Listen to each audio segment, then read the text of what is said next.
Hey Libras, let's go ahead and see what your animal energy is for the second half of May. Animal energy for Libra. Oh my God, it's so perfect. It's so perfect. Listen, we got the mouse here. This is so brilliant. It's so good. So mouse energy.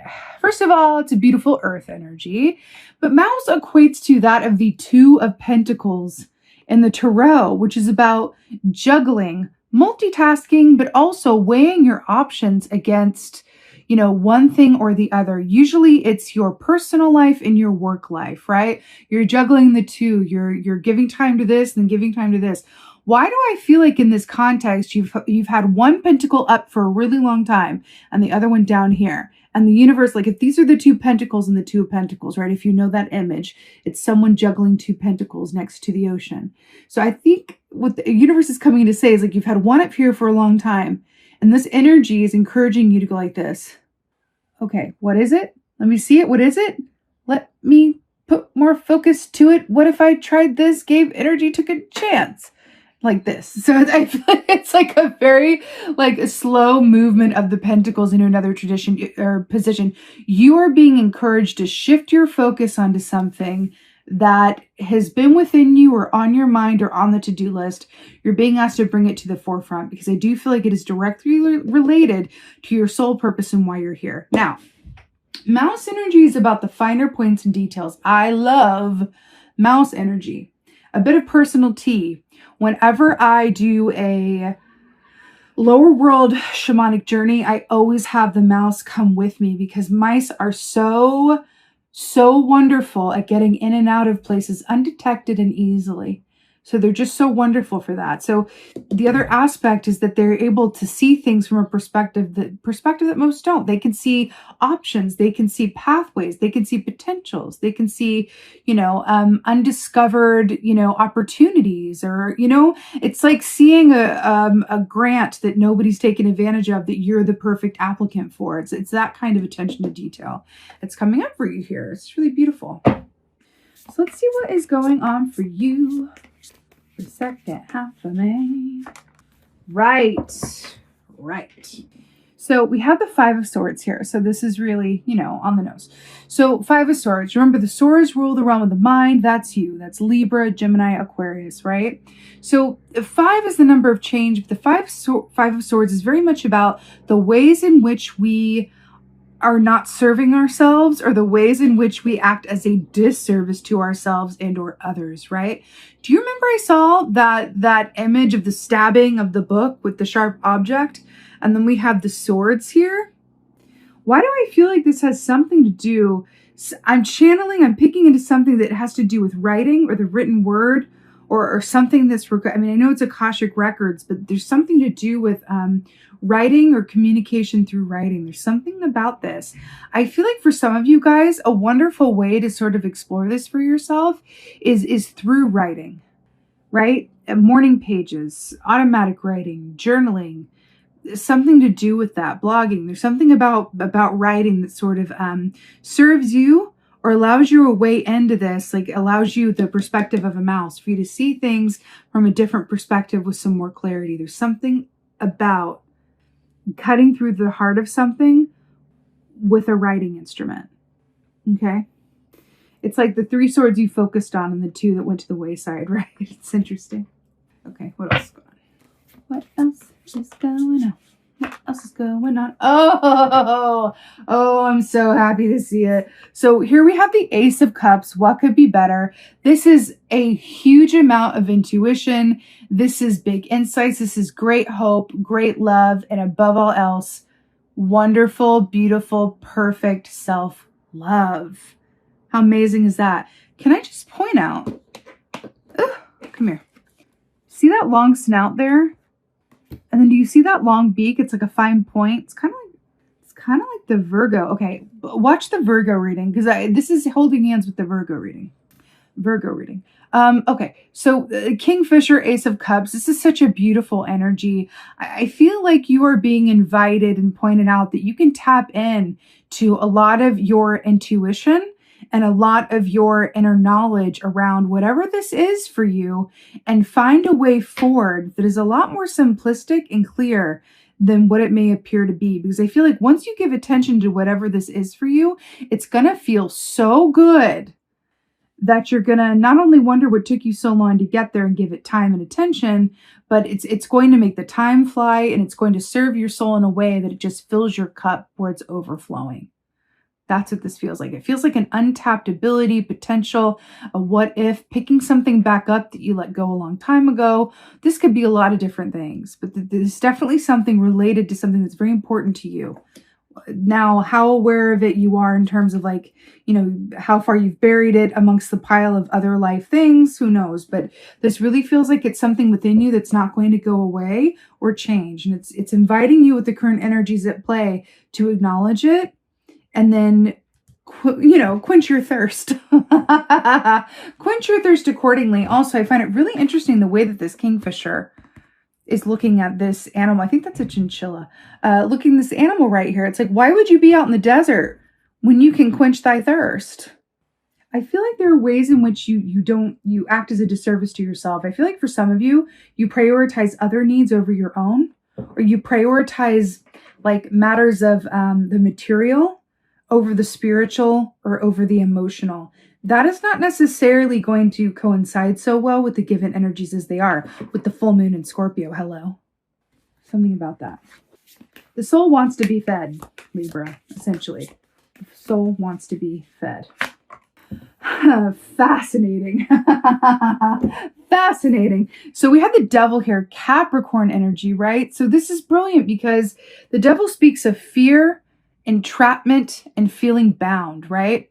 So this rabbit here, there's a light and a shadow side to everything, of course. The light side of rabbit energy is fertility, it's abundance, it's, you know, a happy expectation, happy anticipation, all of that good stuff. The shadow aspect of rabbit energy is fear and self-fulfilling prophecy. Fear and self-fulfilling prophecy, right? Believing that things are going to go terribly and then they do. It's that kind of thinking. But remember how we're talking about the ways with the Five of Swords here, the ways in which you've acted as a disservice to yourself, or this aspect of yourself that is important on a soul level, on a love level, right? You're being asked to allow yourself to really look at what that is, because it's creeping up from behind. It wants your attention. I'm going to give you an example. I'm going to tell you what I see in my head. I'm seeing someone, as an example, who always wanted to be a writer. Okay, there's this little gnat-like fire who always wanted to be a writer. And they chose other, more, you know, study path. They chose to be, let's say they chose to be an accountant and made good money and supported their family and did all the things. And then, you know, life goes on, they retire and they're, you know, sitting in their study at age, you know, 63.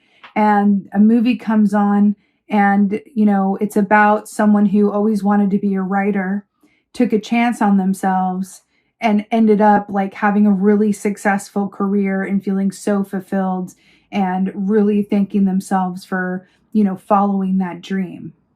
And then this person watching this just bursts into tears and feels a tremendous sense of loss because they had that inkling and just ignored it.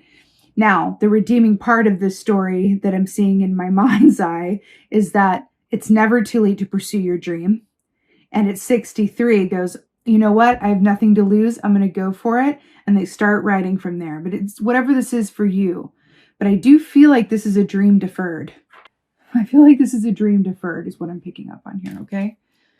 You're going to be made aware of it. It's going to be a little closer to the surface during this eclipse. Mercury and retrograde full moon energies as they are, okay?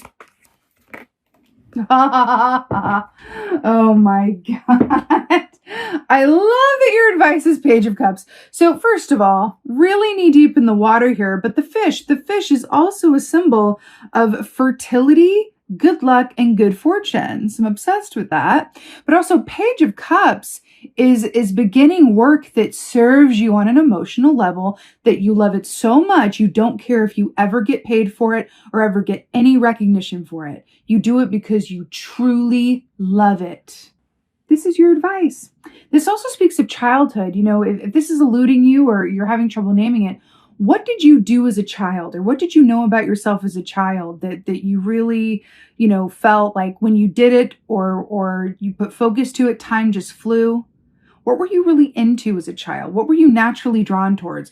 For me, I was drawn to all things scary, spooky, and supernatural, right? That was a big indicator. And look at me now. Like, you know what I mean? Like when we're children, so often our soul's purpose is revealed like early on, right? In our earliest inklings, when our soul still remembers what it's here to do in this lifetime. That is a big thing for you. When you were young, what were you naturally drawn to? And what did you do when the time just absolutely flew? That's what's coming up for you. And you're being invited to take another look at that now. Now, this could mean a lot of different things. This could be to incorporate it into what you're already doing and just give some more time to it so you can balance for yourself and find that enjoyment and serve that soul's purpose. It doesn't mean you have to make money at it.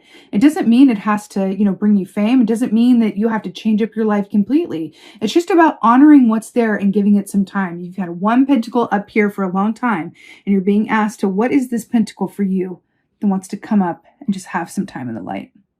Okay. Let's go ahead and get an oracle. I'm feeling like the Avalon, because why not?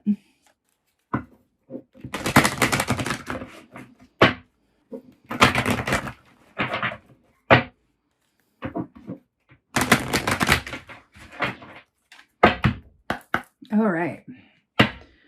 Oracle, form of butterflies. Oh my Lord. Oh my, look at this. The mists of Avalon. Illusion, transformation, boundary, and enchantment. Is that not a full moon? And we were just talking about the full moon in Scorpio. Do you see how her hands are up? Like, what? Which way? Where? I feel like the mouse is with her. Remember I said how I take the mouse on me where I do lower world journeys, and then we had the lantern to light the way here. Just look at this. This feels, very much like what I've been picking up on. Illusion. I could never make it as that. Or no, I need to go focus on this. Or no, I don't want to look at that. Or no, not that, this. Transformation, boundary, enchantment. What enchanted you from a young age? What is calling to you now? What is calling to you under the influence of this full moon in this Mercury retrograde season? You're being called to take a couple steps back to your youth, or back to an aspect of yourself that was really connected to something that served you. And you're being asked to incorporate more of that into your experience in some way, shape, or form. And whatever this is, it might scare you, it might make you really nervous, but it definitely brings you joy with the Ace of Cups. That's how you're going to know what it is. It brings you joy. All right, my beautiful Libra butterflies, I'm sending you so much love. I so hope this helped and resonated. If so, please let me know in the comments below. I absolutely love reading your comments. And please like, share, and subscribe. I would absolutely love that. And with that being said, just thank you. Thank you, my beautiful Libras. Thank you so much for being here. And as always, and most of all, thank you for being you. And be well. Until next time.